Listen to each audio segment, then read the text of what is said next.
The great thing about Marvel vs. Capcom is you have the Capcom legacy in the characters, the Marvel legacy in the characters, and this is really, these kind of crossover games is the only time you get to talk about all those what ifs that everyone would love to know. The first MVC, it was a big reason why I got a Dreamcast, the Sega Dreamcast back in 1999. I always read the comics as a kid, so I was a super fan of the Marvel characters, but I'd never seen them brought to life in this way. I always wanted to see them in a fighting game, so for me it was really special when that game came out. It's been 7 years since the last game, Marvel vs. Capcom 3.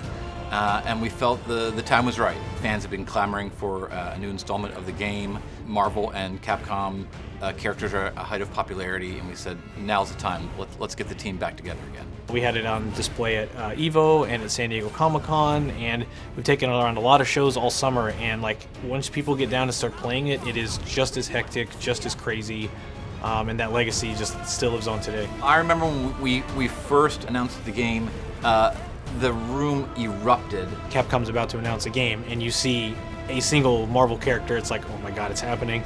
And the crowd blew up. Grown men and women were hugging each other and jumping up and down, and they had signs, and there was weeping, and everyone was asking, when's Marvel, when's Marvel? And we were finally able to say, Marvel's coming.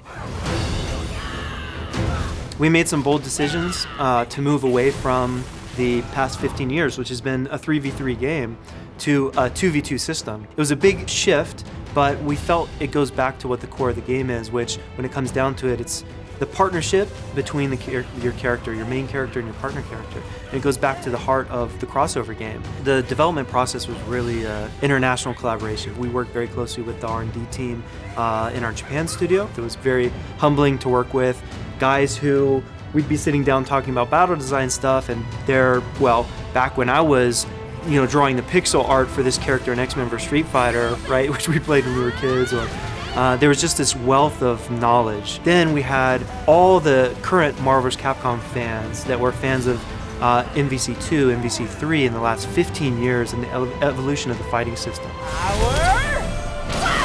Both companies have been around for many, many years. The game franchise itself has existed for many years.